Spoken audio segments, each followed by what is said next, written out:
ఆంధ్ర ప్రజలందరికీ తెలుగుదేశం పార్టీ తరఫున మన అన్న ఎన్టీఆర్ గారి తరఫున అందరికీ హృదయపూర్వక నమస్కారాలు తెలియజేసుకుంటున్నాను. ఎందుకంటే అన్న అని ఎందుకన్నానంటే మన అన్న తెలుగుదేశం పార్టీ పెట్టి మన ఆంధ్రుల గౌరవాన్ని నింపి ప్రపంచవ్యాప్తంగా నింపి మనకంటూ ఆంధ్రులకు ఒక గౌరవాన్ని తెచ్చిపెట్టిన వ్యక్తి ముందుగా మన నందమూరి ఎన్టీ రామారావు గారు.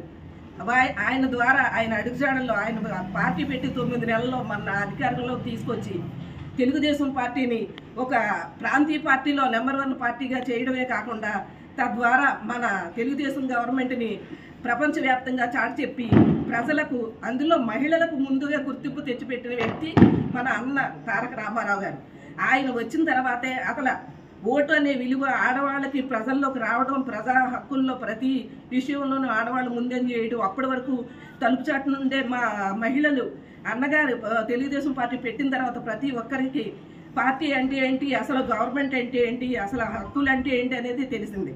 అంతేకాకుండా అన్నగారు మన మహిళలకు ఆస్తి హక్కులు సమాన భాగం పురుషులతో పాటు ఇవ్వడమే కాకుండా అనేక రంగాల్లో స్థానిక సంస్థల్లో కూడా ముందుకు తీసుకొచ్చారు.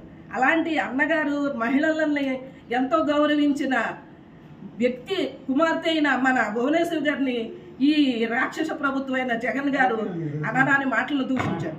ఎత్ర నార్యందు పూజ్యతే రమ్మంతే తత్ర దేవత అనే నాలుగును కూడా మర్చిపోయి మూర్ఖత్వంగా ఒక మహిళ ఒక సోదరి అనే కూడా గుర్తింపు లేకుండా అప్పటికే మన చంద్రబాబు నాయుడు గారు కూడా అన్నగారు అడుగుజాడల్లో నడుచుకుంటూ అన్నగారిని విధుల్ని అన్నీ సక్రమంగా చేస్తూ తెలుగుదేశం పార్టీని ఈనాటి వరకు నిలబెట్టారంటే బాబు గారి కృషి కూడా ఎంతో ఉంది. అలాంటి సీఎం చేసిన బాబు గారు భార్యని కాకుండా ఒక ముఖ్యమంత్రిగా ఆయన ఎన్టీ రామారావు గారు చేశారు, తర్వాత బాబు గారు చేశారు. అలాంటి ఒక తండ్రి ఒక భర్త ఉండగా అలాంటి మహిళల్ని అవమానించాడంటే ఈ దుష్ట జగను ఇక మామూలు సాధారణమైన మహిళలకు ఎక్కడ గుర్తింపు ఉందని ఈ వేదిక ద్వారా మీకు తెలియజేసుకుంటున్నాను.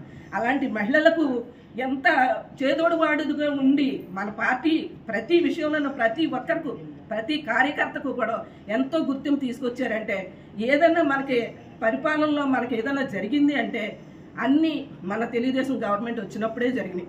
ఇది వరకు కాంగ్రెస్ దుష్ట పాలనని అడ్డుకునే మన అన్నగారు పార్టీ పెట్టడం జరిగింది. తద్వారా తెలుగుదేశంతో ఎన్నో విజయాలు సాధించాం.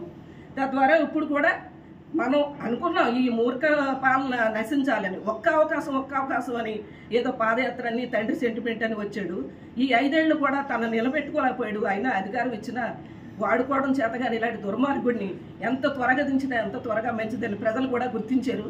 మనం అనుకున్నదే గుర్తింపు వస్తుంది, మనం నెగ్గుతాం అనే మన కాన్ఫిడెన్స్ ఉంది. మన పరిపాలన కూడా చాలా చక్కగా జరిగింది. ఎప్పుడు జరిగినా తెలుగుదేశం గవర్నమెంట్లో ప్రజలకు అనేక విషయాల్లో అన్ని సంస్థలు అన్ని రంగాల వారికి కూడా మనం వెనకబడిన తరగతులు ఏంటి, ఎస్సీ ఎస్టీ ఏంటి, మైనార్టీలు ఏంటి, మన తెలుగుదేశం గవర్నమెంట్లోనే న్యాయం జరిగింది. అలాంటి న్యాయం జరిగే పరిపాలన పక్కన పెట్టి ఒకసారి జగన్ చూద్దాం అనుకునేటప్పటికి ఈ రాక్షస పరిపాలన అంతలోనే అంత పొందడం మాకు అందరికీ గర్వకారణంగా ఉంది. మనం ఊహించిన విజయాన్ని సాధించాం. ఇది మన ప్రతి ఒక్క కార్యకర్తది. ఈ విజయాన్ని మన సోదరుడు చెప్పినట్టు మన మోడీ గారికి, మన కూటమి అభ్యర్థులు చంద్రబాబు గారికి, అలాగే పవన్ కళ్యాణ్ గారికి, మన జంగారెడ్డిగూడెం పట్టణం తరఫున వారికి అంకితం చేయడానికి మేము ఎంతో ఆనందంగా భావిస్తున్నాం.